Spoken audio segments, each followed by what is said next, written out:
Hi everyone, I'm Cindy Eckert. I so wish we were together today, but such is this moment, which is why all of us are faced with critical choices. Are we just going to survive this? Or are we going to thrive because of it? And that's what I wanted to talk to you about today.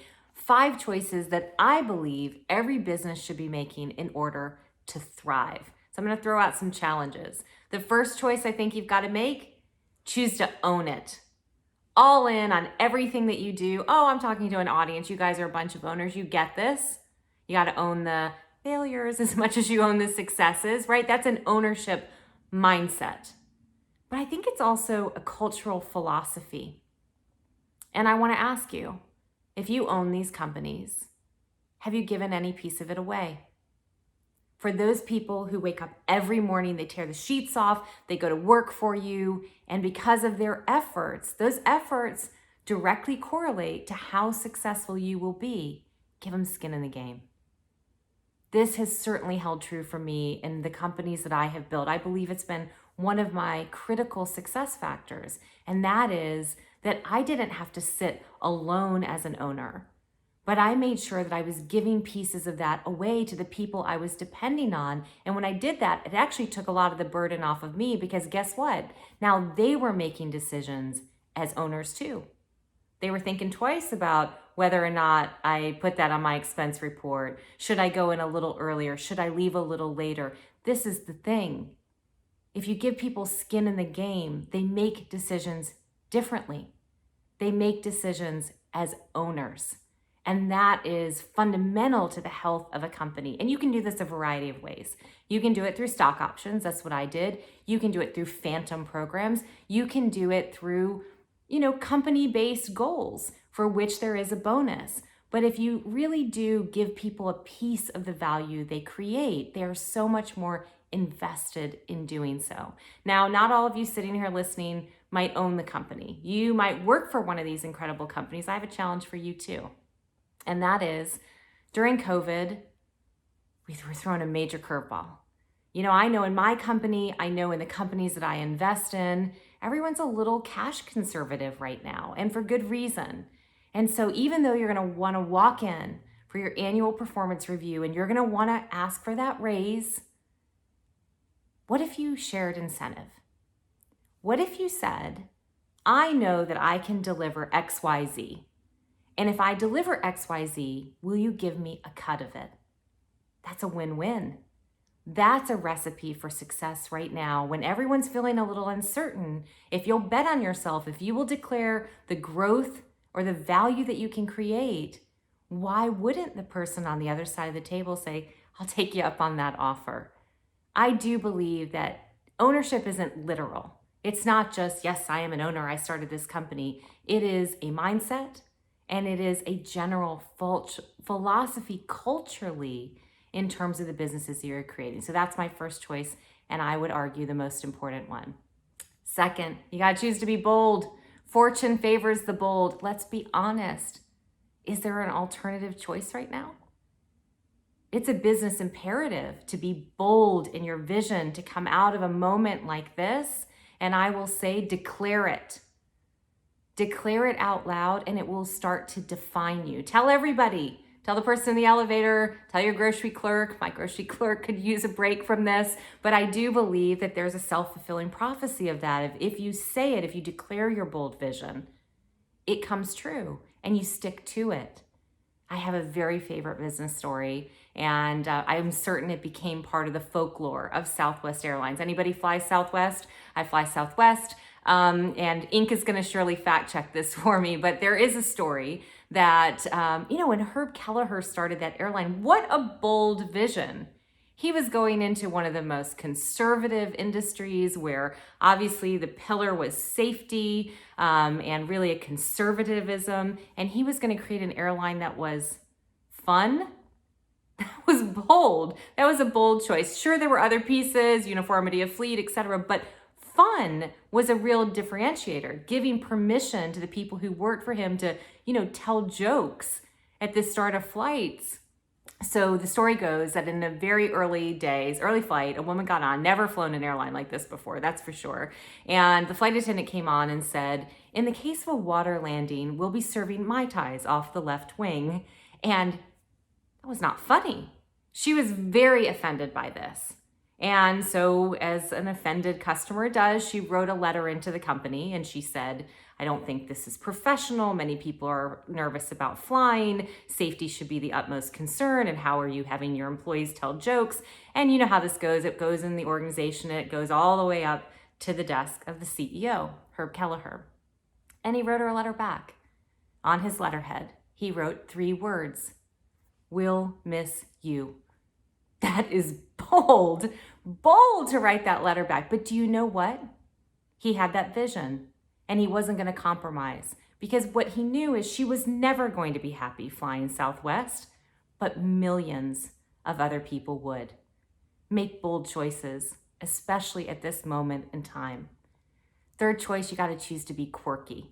Now, what does that mean? I don't think you get to wake up and go, I'm going to be quirky today. What I mean is be individual. Be individual.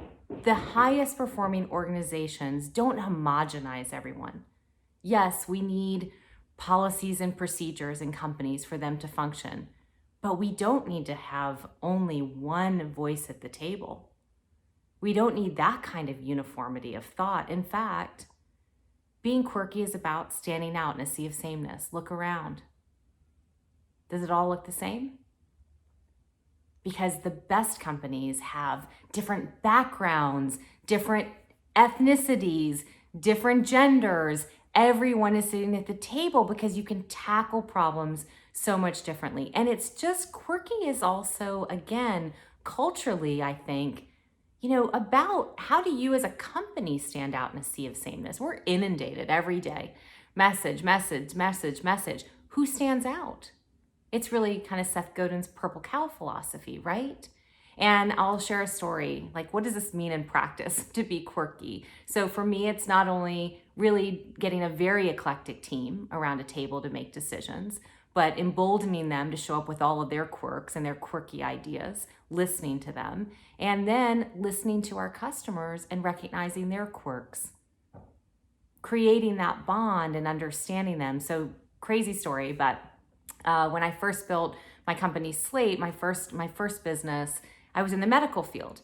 And the most important physician really in the world to us had actually done his early medical research on lizards.